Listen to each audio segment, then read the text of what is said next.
So as you can see up on the slide here, my belief is that hygiene and the preventative care department is the heart of the dental business. And I've always based every business that I work with on hygiene. I think that hygiene is the place where we nurture our patients, we look after them, we build beautiful relationships with them, and then we pump them out to the rest of the practice to have other services done that they need as well. So please understand how vital and important I believe your roles are, okay? Whether you're a hygienist, an OHT, therapist, whether you do the whole lot, I am going to call you hygienists tonight, so I hope that doesn't offend anyone. It's just easier than saying the whole string of names, okay? But I mean the same thing, okay? And I just want you to understand that I believe that you are all such very special people and that you have such a vital role in our dental business. So let's get started. Okay, so as Denny said, my name is Dr. Toni Surace. It rhymes with Versace, if it's a bit easier to pronounce that way. I am a general dental practitioner. I'm in Melbourne and I graduated in 1995. So this is my 26th year in dentistry. And within that time, I've seen a lot of things, I've experienced a lot of things, but what I really, really am passionate about is our patients, okay? I am all about people and getting the best outcomes for our patients in our practices. And yes, that did lead me to business systems, because I believe that you need to have a well-functioning team and great systems around you so that you can provide great dental services to your patients. And so I loved it so much that I ended up buying a company, Momentum Management, where I am honoured and privileged enough to every day work with practices right around Australia, right around the world now as well, and help practices build their businesses. I'm a dental business consultant. I am a high performance coach. I love to get the best out of people. And I'm also, well, people say, a communication expert. So I like to teach the words to say to people to help get them motivated and inspired to do what you want them to do. And when you're a hygienist, this is a really important skill to have, to help people do what you want them to do. You know, those patients that, you know, really struggle with flossing, okay? You can actually learn the words to help them take on your advice of flossing more. And, you know, if you want to know more about that, I can certainly talk about that. But tonight we're talking about the hygiene department and how you can build a business and how profitable the hygiene department can actually be. So I was discussing with Natalie Danny a little bit earlier. Sorry, Danny, I called you Natalie. Danny a little bit earlier, that our model in Momentum Management is that we love to see practices grow by bringing on hygienists, therapists, OHTs, okay? And the reason you are the heart of the practice is that the patients come in, ideally. All of the patients should come in and see you. Possibly they've had a comprehensive examination with the dentist first, if they're a new patient. They come into the hygiene department. We do our first scaling and cleaning. We do our diagnostic tests. We're hopefully using some airflow and we're doing a great clean. And then we get to see them according to the time period that we feel is appropriate, whether that's 3 months, 4 months, 6 months. And they keep coming into the practice in a circular sort of motion. Now, at any time when they come in for their preventative care visits, they're also having an examination and they could shoot off then and maybe have some restorative work done. But ideally then they need to come back into the heart. So it's a bit like blood pumping around the body, is that the blood comes into the heart, it moves around the heart, it gets oxygenated, it gets invigorated, it gets excited by the relationship that you have with the patient. and then it shoots off, the patient shoots off to another part of the business or another part of the body where the restorative work is done, and then it gets fed, the patient gets fed back into the heart of the practice. Now, I really love this visual, and I think that it's something that we all need to understand. And if the heart is pumping properly, the business is going to flourish. Okay, there's lots of nice fresh patients coming into the business with nice clean mouths so that we can do the best restorative work possible on those patients. So let's make sure that we have the systems in place to keep the heart of the practice running really, really well. Okay, so there are a lot of reasons why you would have a hygiene department or a preventative care department in your practice. And of course, I believe the clinical reason, the main reason, is because I'm a dentist, but I cannot clean as good as you guys, okay? I am not as good at cleaning. I don't have as much time. I don't have as much patience. And I believe that a hygienist does it better than us dentists do. So that's the main clinical reason, is that you do it better and you have all the wonderful tools and all the wonderful support to be able to do that in the best possible way. Now, there are three main business reasons why we would have a hygiene department, and I'd like to go through those with you.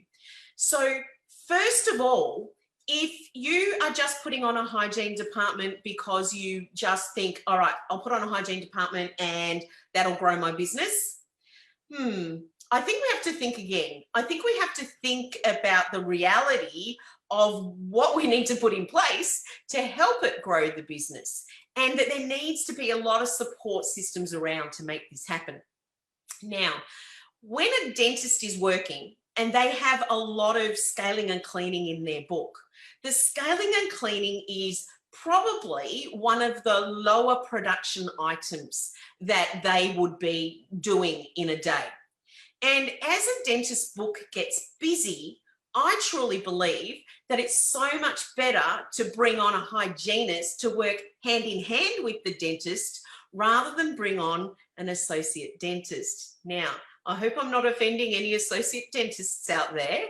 There is a place for you as well in the dental business model, but the first step, if you are in a new practice, you've just built up your own book as a dentist, the first step that I would probably be recommending is that you look at getting a hygienist next to you. Okay.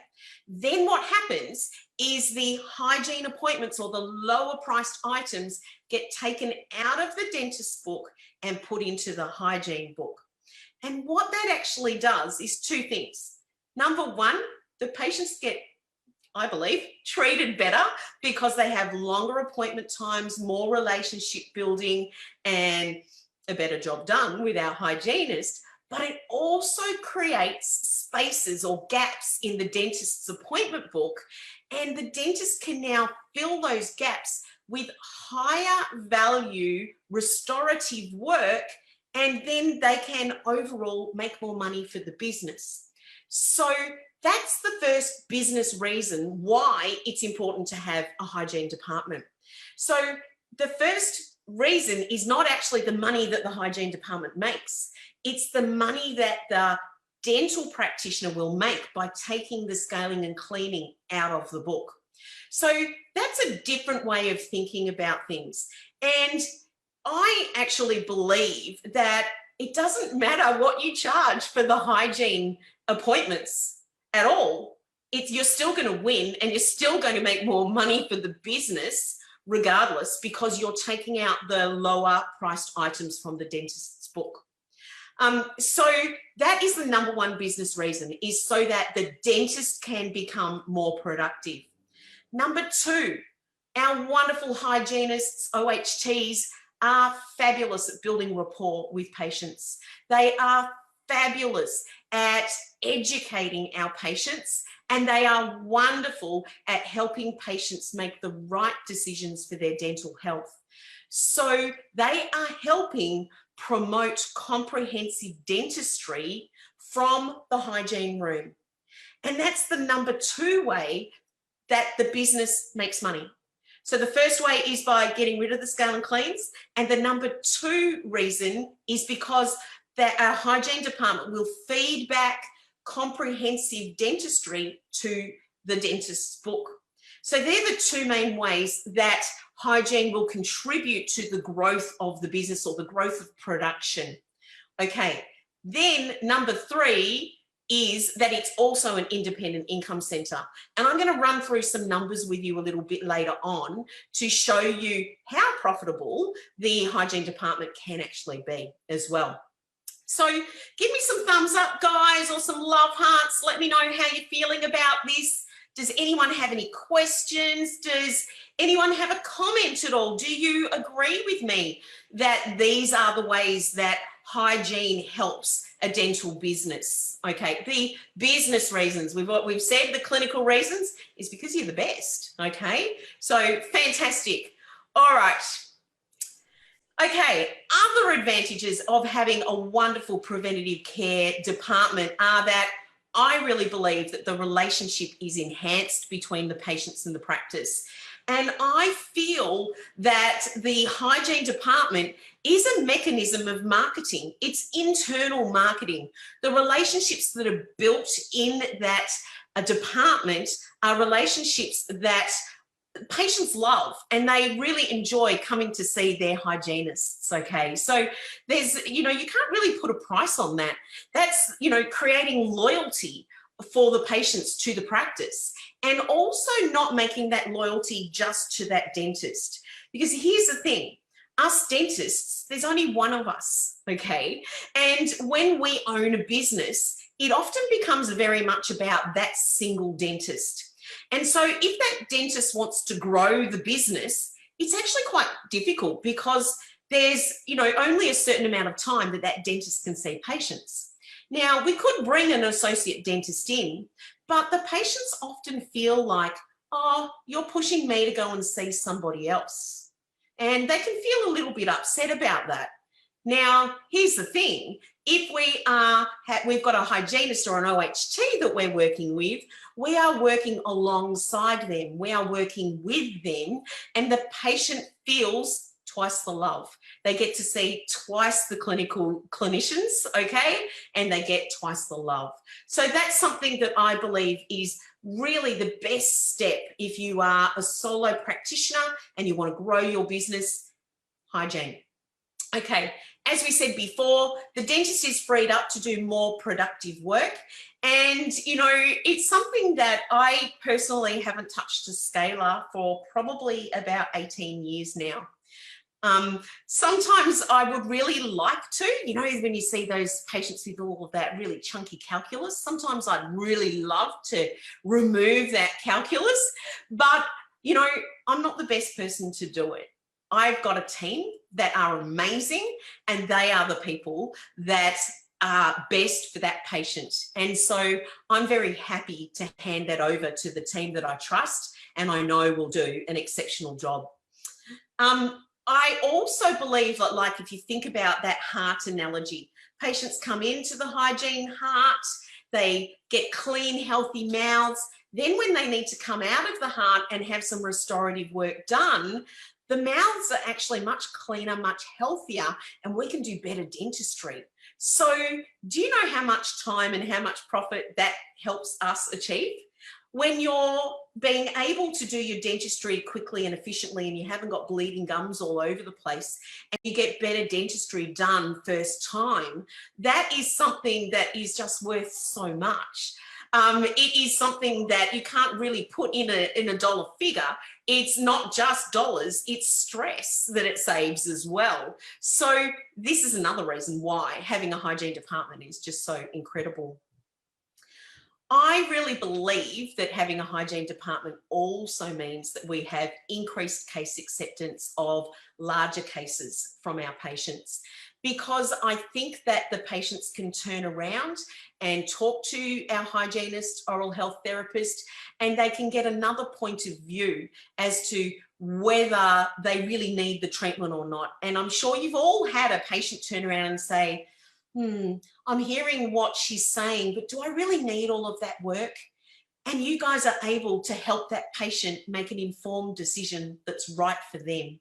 And so it goes along that the business is then going to be more profitable and is going to have happier, healthier patients because you are there doing your job. And that's just such a wonderful thing. I think that what it also does, which we don't realize, is that it reduces the busyness in the dentist's book. So when a dentist tries to do an exam, scale and clean in 20 minutes or half an hour, number one, the patient's not getting the best treatment. But number two, there's quick turnover of patients all the time. And it's a little bit in, out, in, out. The poor patients, they feel a bit like a number. So when we start reducing the time that the patient is in the practice, it's more relaxed. They feel like we're treating them more like a person, and they become more loyal to the business as well. So I think that's another great advantage for having you guys on our side. Of course, you also do wonderful things as well, like ortho adjustments and whitening and helping, you know, diagnose different things by using microscopes and all of that sort of stuff. And I'm seeing some wonderful things in Australia at the moment with some practices that I work with putting biofilm samples underneath a microscope and having a look at, you know, what's there in that patient's mouth and really educating the patient, and then giving a great clean with our airflow. Okay, so I'm seeing some fantastic stuff. So obviously there's lots of advantages to having a wonderful hygiene oral health therapy team in our practice. Okay, let's get down to the facts and start talking about business a little bit more. And yes, you will see that my slides have hearts all over them because I want you to really keep in the forefront of your mind that hygiene is the heart of the practice. Who likes that? Can you give me a thumbs up or maybe a heart if you believe that that's what hygiene really is in your practice? Are you the heart of your practice as well? I hope you are. I hope you are. Lots of hearts and lots of thumbs up, Toni. And wonderful. We do have lots of people agreeing that it's difficult to build a caring relationship in 20 minutes. Oh, 100% agree. And that's why you know, the patient feels like a number. And when we have a beautiful preventative care department, they're not going to be feeling that way. Now, let's look at the business and let's look at the facts. Everything that we do in Momentum is based on what I call a win-win-win philosophy. And I'm putting my fingers up in the shape of a triangle here. And what that means is that it needs to be a win at the top of the triangle. Everything that we do, everything we introduce into the practice must be a win for our patient. The patient is paramount and comes first. But there's also two other groups that need to win as well to make it a successful system. And one other group that needs to win is the team. So the team needs to actually benefit from the system that we're putting in place. And last but not least, the business needs to win as well. Now, the business has to win or we don't have a job and we can't see patients and we can't buy great equipment like our airflow, like our microscopes, all of those sorts of things. So we do have to make a profit in the business as well. I want to run through this with giving you the example of a recall system, because I know that that's something that you are all involved in, but you may not be involved in running. And I think that's one of the biggest mistakes that a lot of practices make. I personally believe that if the preventative care team is involved in the recall process, our recall process would be so much better and so much more effective. And I'm not a huge fan of automating recalls because I've worked with so many practices, hundreds of them, and I can tell you that I have gone into the practices, looked at their recall systems, and whenever they're automated, I always find problems. I always find patients dropping out of the recall system. Okay, so we really need a foolproof recall system, and this is one of the biggest areas that you can help contribute to the profit of the practice is by encouraging a robust recall system. So let's think about this system and why we need one. What's the win for a patient if we've got a robust recall system? What's the win for a patient? Anyone got any ideas, Danny? What's the win for the patient of having a great recall system? Well, you know, I'm going to say airflow. But let's see, we don't have any comments here, but we've got very engaged, like a lot of thumbs up and hearts. All So good, all good. yes. All good. Okay, I'll tell you what the win is. The win is the patient comes back and gets the dentistry that they need. They get a healthy mouth. That's the most important thing about having a strong recall system. It's about having a healthy mouth with our patients, okay? And preventing extra work needing to be done in the future because they keep returning and they keep having their preventative care. So a strong recall system will give that win to that patient. What will a strong recall system give for the team? Well, what it will do is it will help the appointment book stay full so that the team is not running around like headless chooks trying to fill in all the gaps when patients have cancelled. It will give you job satisfaction that you're really looking after patients, and it's going to create those healthy mouths that are a joy to work with, not those bleeding bloody messes that sometimes we get as well. Okay, so a good recall system, we now know the win for the patient, the win for the team, and the win for the business is that we have a loyal patient base that keeps coming back, which gives us a good cash flow, a good solid base of cash flow. Now, cash flow is something that we often don't talk about in dentistry.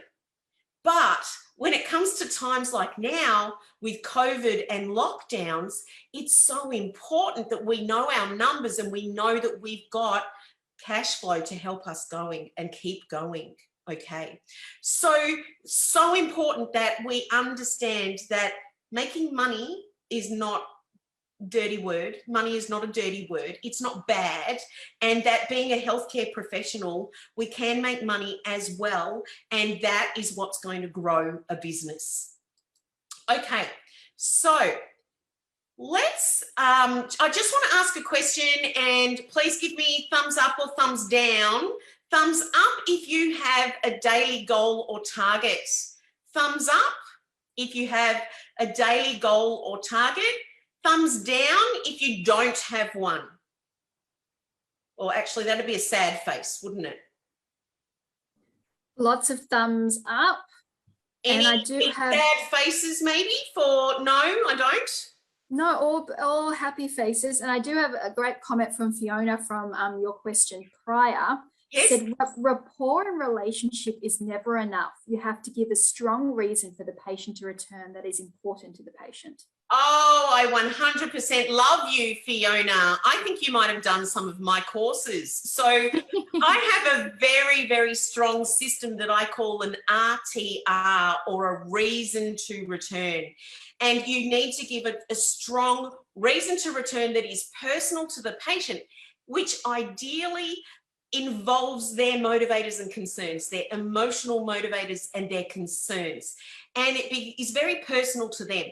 And then what I suggest is that we actually put that in our notes, in our appointment notes. And I'm a Dental for Windows user, and I have an item number called an RTR.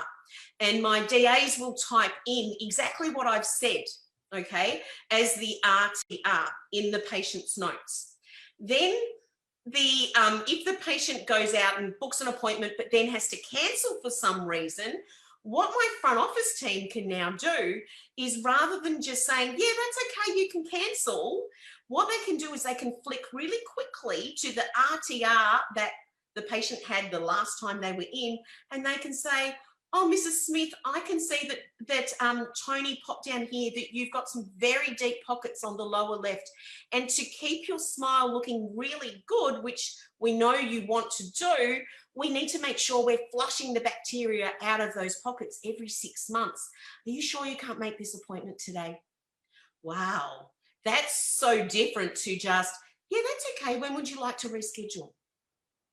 Okay, so we build in these reasons to return, and we're going to have a robust recall system there too. Fantastic, Fiona. Excellent stuff. All right, so a lot of you put your thumbs up. You've got daily goals and targets, and I hope you're okay with those daily goals and targets, because they're there for a reason. They're there so that the business is able to pay all of its goals. Ideally, each clinician in the business should have daily goals and targets. If your We've got some thumbs down now. We've got a lot of sad faces now. Yeah. Okay, so maybe some people don't have those targets. Okay, it's really hard to know whether you're doing a good job or not if you don't have something to aim for. And I think that's what our daily goals and targets are, is it's just something to reach for. And, you know, I know that most businesses are not going to say, right, you haven't met your target, you're out of a job. That's not what this is about. This is about, ideally, we need your department to produce about this much each day. And if you're not able to get there, then how can we work together so that as a team, we can achieve these goals? So one of the first things I would be suggesting, if you want to grow the business, the dental business, is that you start looking into having a daily goal or a target so that you know what you need to achieve and you can measure how you're going. And it's only when you can measure that you can really improve.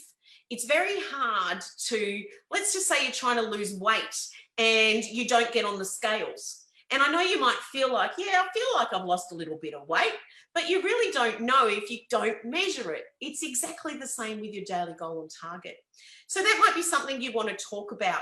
Now, let's look at the numbers. And here's something that I would suggest, that if you want to work out, well, how productive can I be in my appointment book, and how much money can I make for the practice?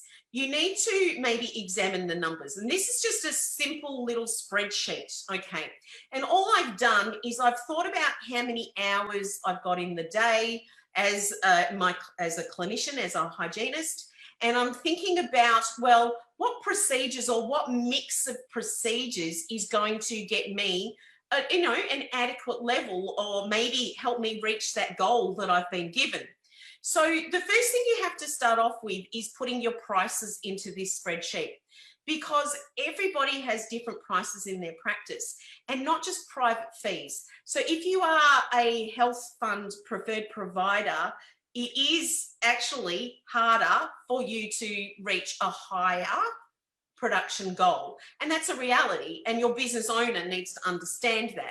So they can't be expecting you to do $2,000 to $3,000 a day if you are a preferred provider practice, okay? But we need to do an analysis of the figures. So my suggestion is that you go and work out for yourselves what is your ideal mix, okay, of services that you can do in a day to get you to the goal that has maybe been set for you. So you'll pop in the prices of what you do. I've just got some rough prices here. So an adult clean, a 114, 115 is 140. It's probably a bit more than that in some practices. It might be a bit less than that in some practices, but I find that this is around about the average. Child cleans and 65, fisher seals maybe 65 each, bite wings 80, and whitening 550, and perio 300 for an hour. Very rough, very broad figures. Then you look at your day and how many hours you're working in the day, and let's say you're spending an hour a day doing your 114s. Well, you're then going to be able to produce $700 from your 114s. You're maybe going to have 2 children in there, and that's going to be an hour for the 2 children, but you're also going to do some fish seals in that time as well, okay? So they're all popped in together. Maybe you've taken some bite wings on these 5 patients up here, and so we've got more production here. And then ideally, and this is how we really get the production up in the hygiene books, is that we need to pre-block something of high value. Now, that could be anything. I'm not sure what you do in your practice that's high value, but I'm just using the example of whitening, which might be $550 if it's in-chair whitening, or perio if you're doing an hour's worth of root planing. So I hope you can see here that we're now working out what we can make on a good day when everyone turns up. And you'll see down here as well that I've got less one cancellation per day. So I would probably look at subtracting one of these 140s, because we do know that unfortunately our hygiene books are the books that often have the most cancellations if you don't have solid systems around your hygiene and your recall system. So I think that it's important to sit down and actually work on these numbers and work out what you can achieve in the practice. Then we're going to look at how we structure the appointment book so that you get it. How are we feeling about this, everyone? Can I have any thumbs up, thumbs downs, any comments? Going really well. The lovely lady who you said would have probably participated in one of your courses says, goals and targets are instant feedback to how you're performing as a clinician, because someone asked, is this always financial? Sorry, I couldn't quite hear that. Could you? Oh, sorry. Yes, someone asked, is this always financial? And the lovely lady who you said probably participated in one of your courses says goals and targets are instant feedback to how you are performing as a clinician. Yeah, absolutely. It's instant feedback. It's just like I was saying, like if you're trying to lose weight, it's getting on the scales is that instant feedback as well. And, we use numbers everywhere in our life, and we shouldn't be scared to use numbers in our hygiene department and in our dental practices either.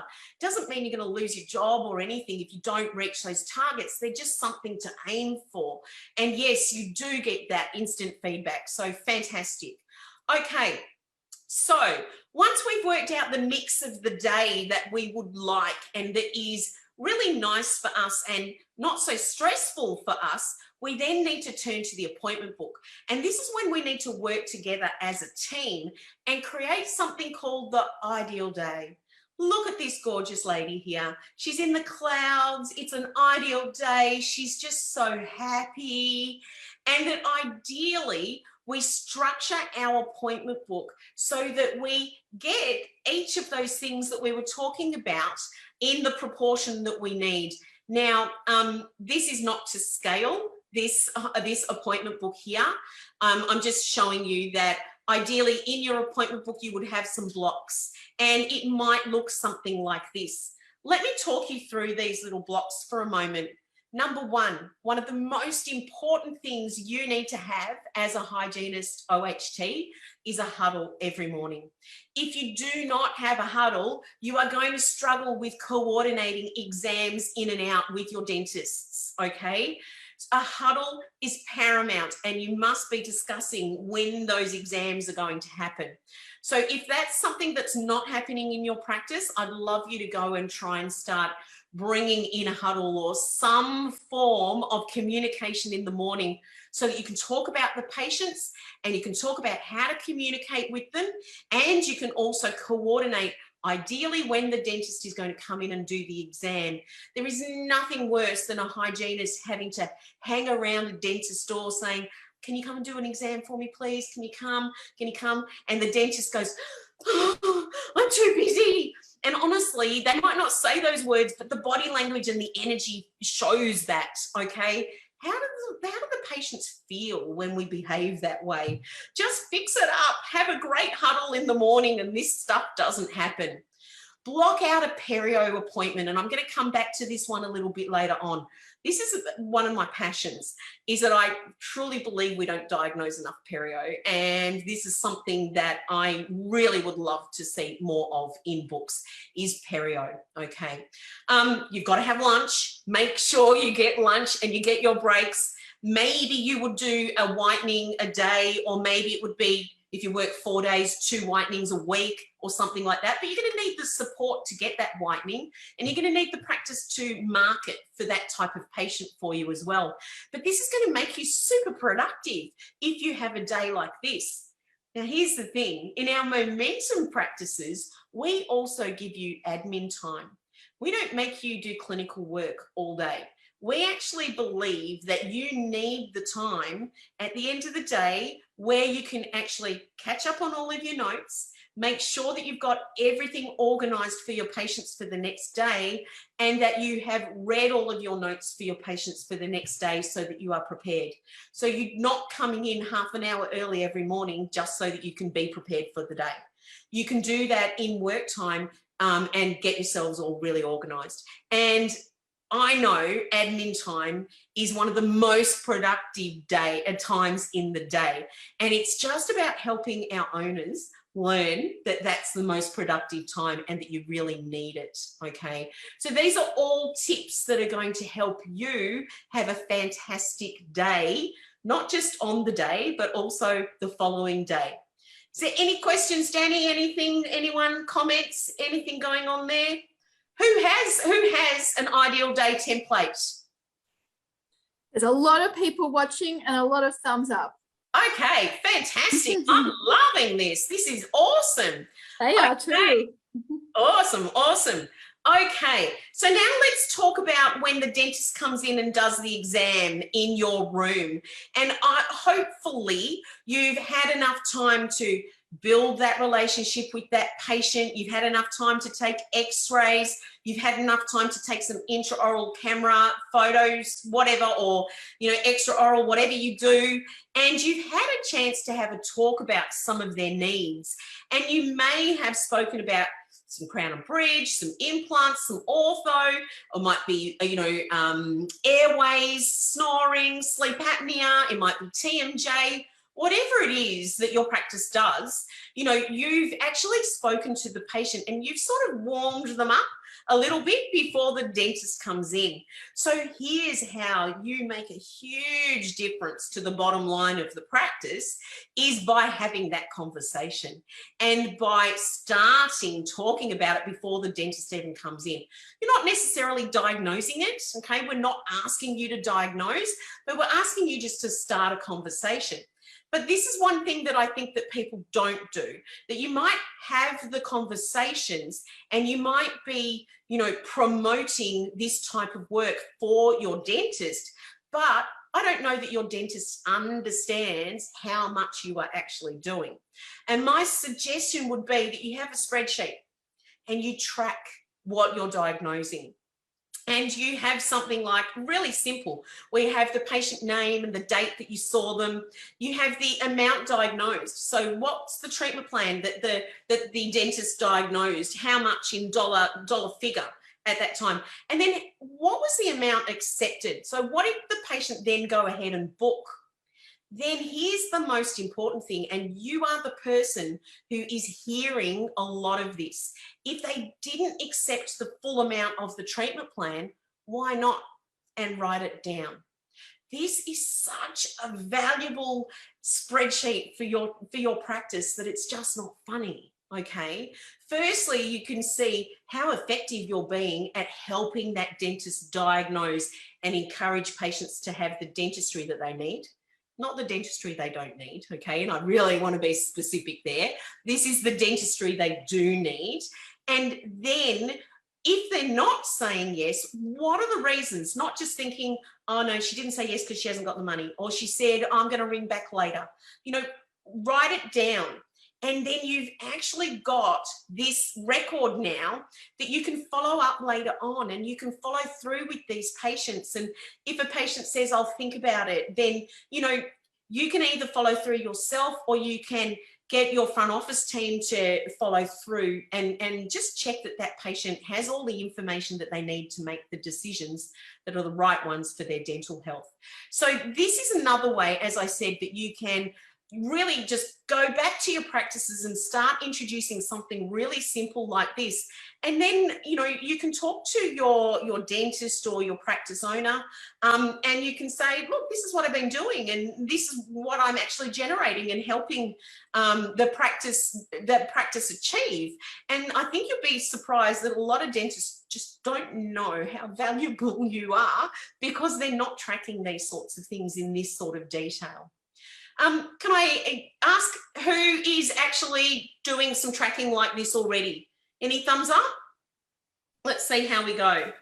Thumbs up. Yep, lots of thumbs up. And people are asking how to contact Toni, and I've just popped her website down in the chat. Yeah, I'm happy to share with you my spreadsheets for these things. So with the daily, working out your daily goals and targets, your ability to what to produce, and also I've got a spreadsheet where you can track all of this. More than happy to share that with you if you contact me. You can always just go to the Momentum Management website, momentummanagement.com.au, and just put in a contact request there. I will always get those as well if you don't get my email at the end. So yes, please, you know, you guys are so valuable, and I want you to be valued, and I want you to be paid what you deserve in your practice as well, okay? And I know this is a big thing at the moment, and there's a lot of discussion going around in Australia about, you know, the award rates and all of those sorts of things. And, you know, I think that you guys are so important to our practice that you deserve to be paid well. And the rough rule of thumb is that ideally your pay should be roughly the equivalent of a third of what you're producing. Okay, roughly.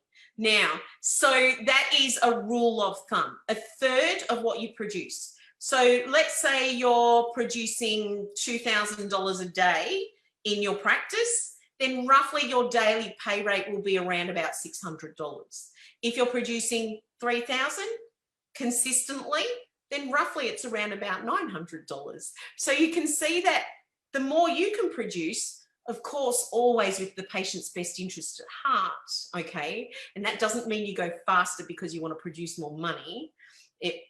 That's not what I'm talking about. It's about being more efficient and getting the right systems in place. But the more that you can help your practice grow, the more that you should benefit as well. And I'm a true believer of that. And so are the practices that work with us. They're very much of the philosophy that that's in line with the payments that we would be suggesting.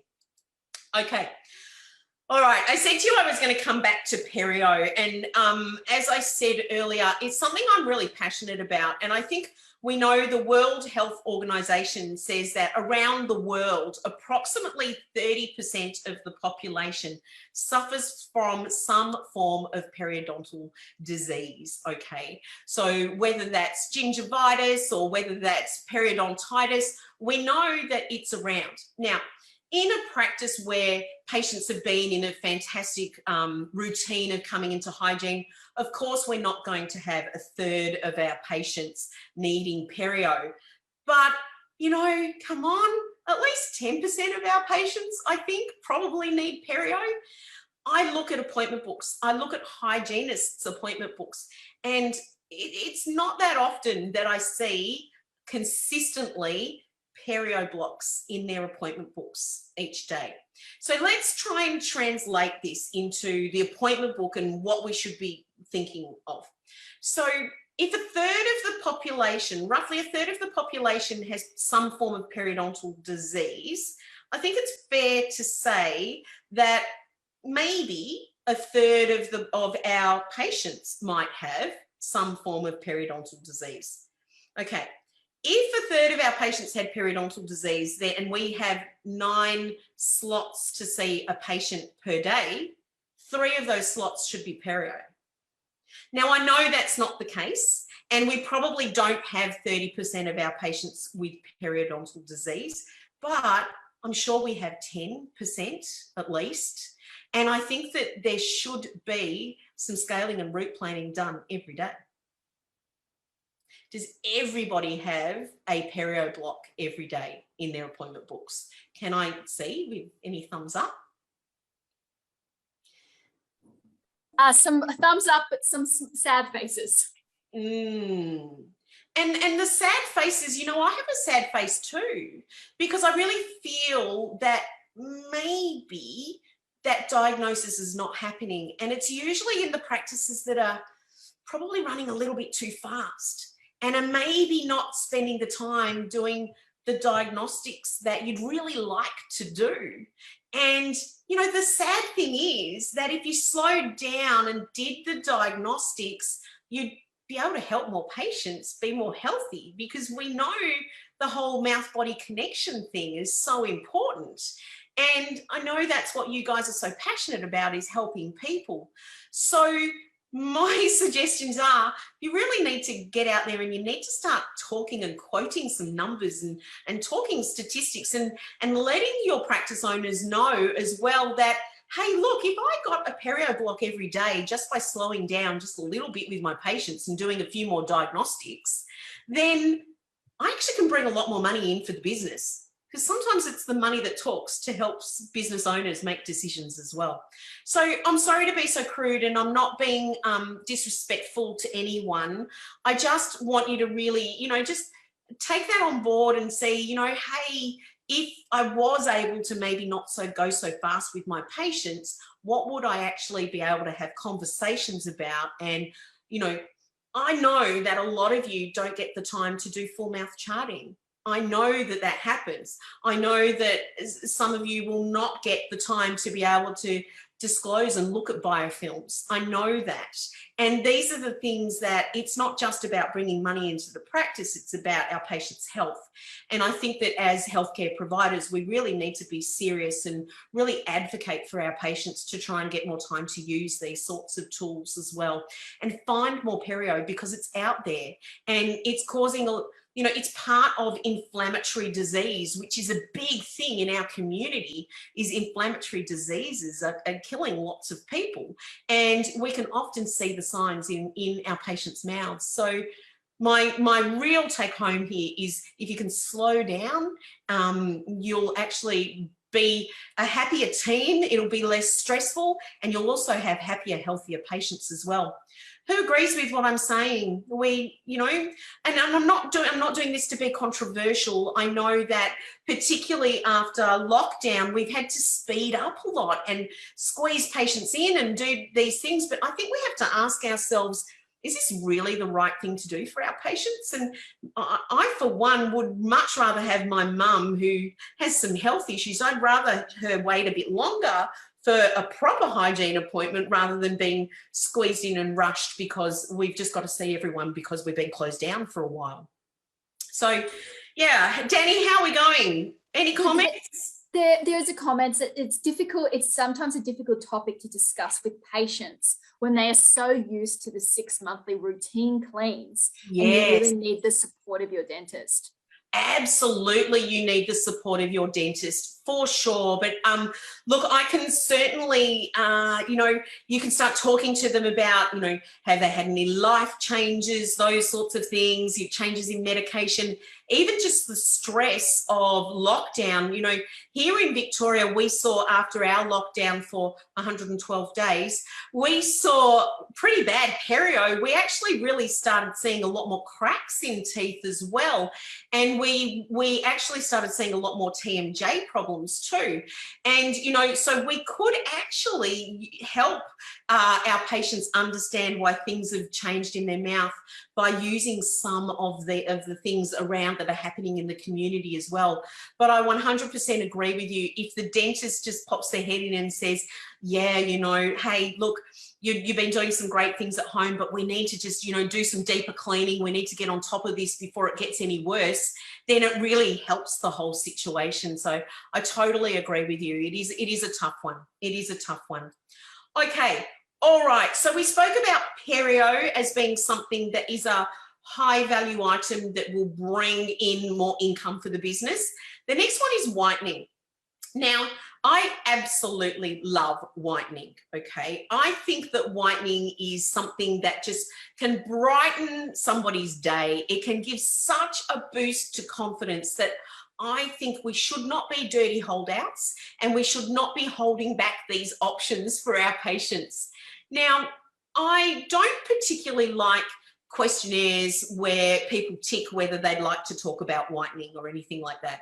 I find those questionnaires on medical health forms really strange. It's like, are you happy with your smile? Please tick here. What don't you like about your smile?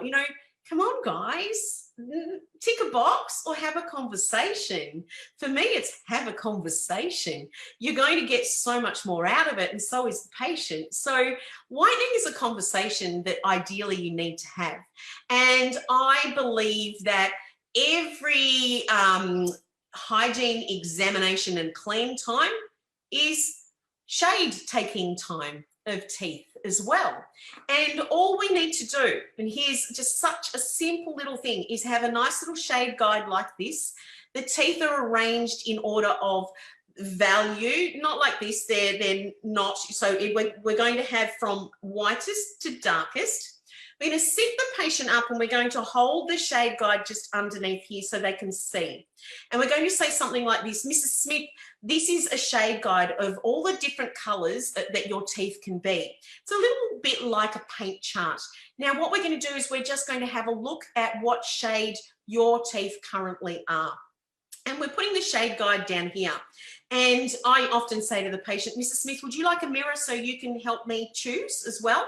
And my DA comes around as well. And we start looking at the colour of the teeth. And we pull out the colours and we're checking. And then we put it back in and Mrs. Smith looks down and says, oh, I didn't realise they were that colour. I want to be that colour. How do I get there?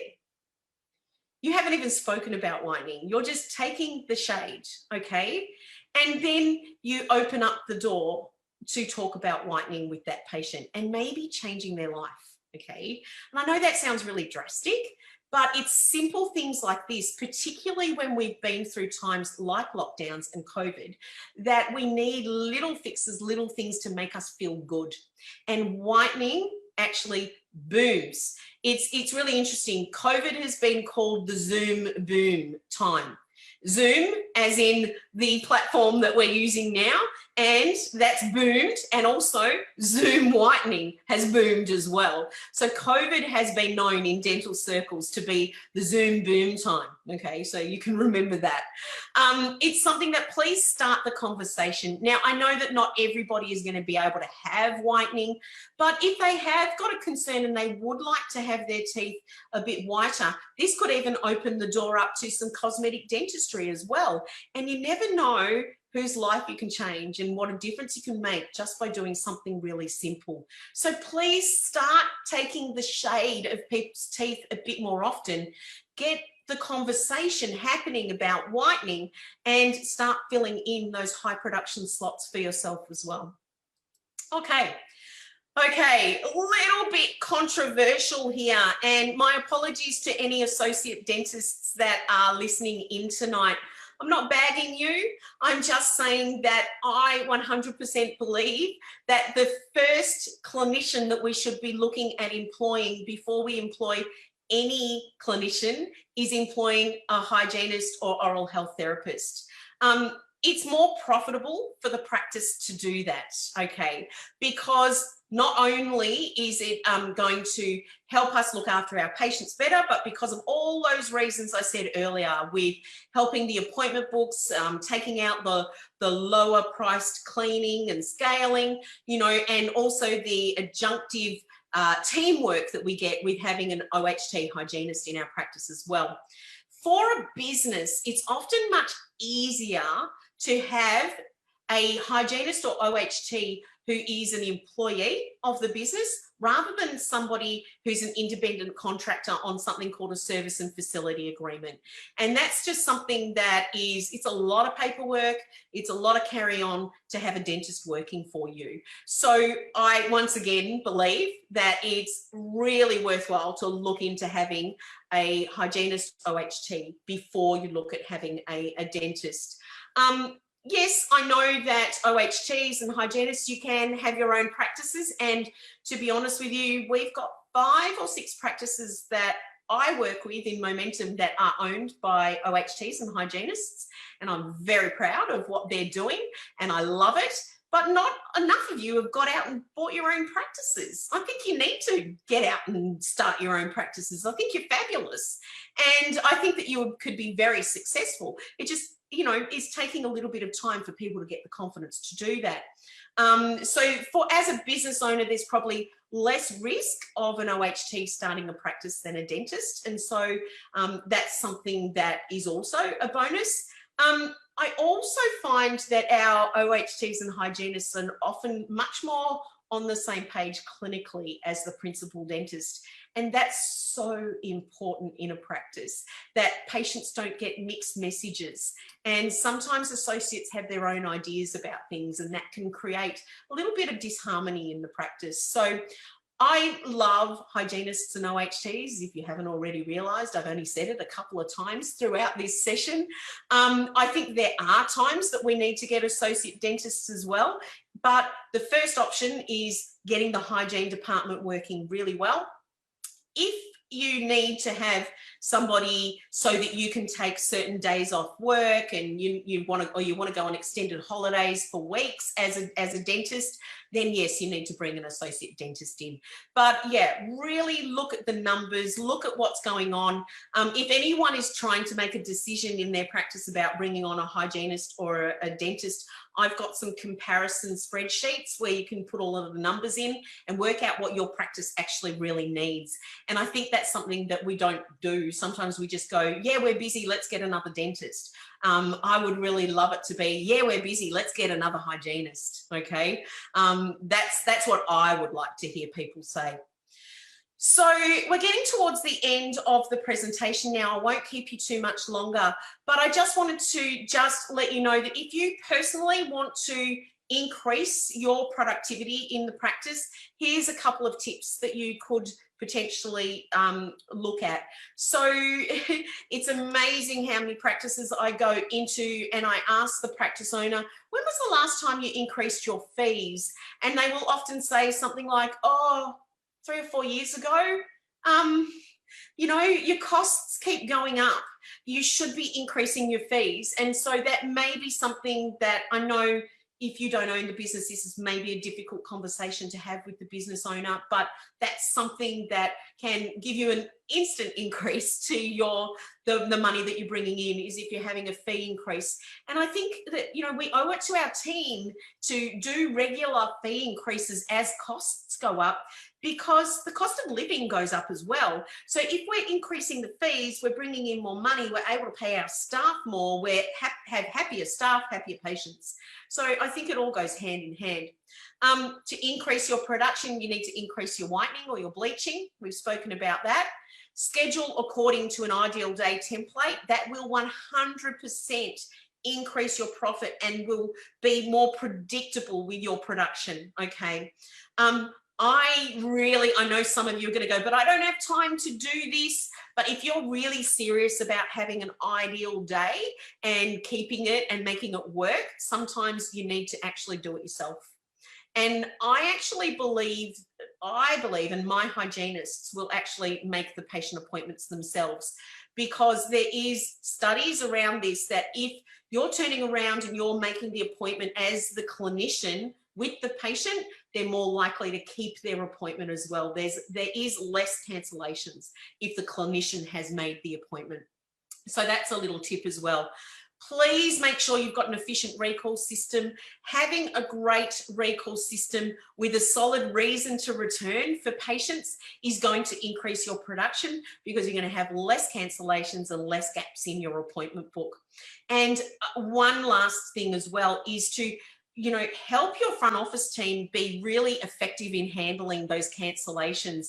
And like we spoke about before, if they've got that reason to return documented, it makes their job so much easier to help prevent those cancellations when they do happen. Okay, I know I've packed a whole heap of stuff in here today, and you know, I hope that you've learnt a little bit. I hope it's been valuable for you. But in summary, every system we put in place, I believe, needs to be a win for the patient, number one, a win for the team, and a win for the business, and then it's happy days. A robust hygiene department can be very profitable, and I think I've been able to show you some ways to do that tonight.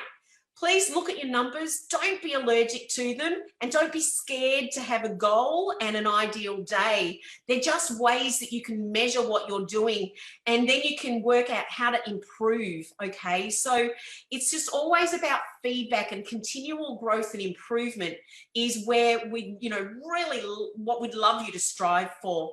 You know, integrate the hygienist as part of the team. It's not just, oh, you know, she's the cleaning lady. Oh gosh, sometimes I hear that and I just think, oh, You are an integral part of the team, and you know your opinion is very, very valuable, and our patients need to know that, and our dentists need to act that way as well. And create a win-win-win for everybody and enjoy your work. I think that's such an important thing. So I'd like to say thank you. I've popped my email up on the screen there. I've also put the phone number for the Momentum office if anyone would like to contact me. They're my details. And thank you for interacting and thumbs up and hearts and all that stuff. You've been fantastic.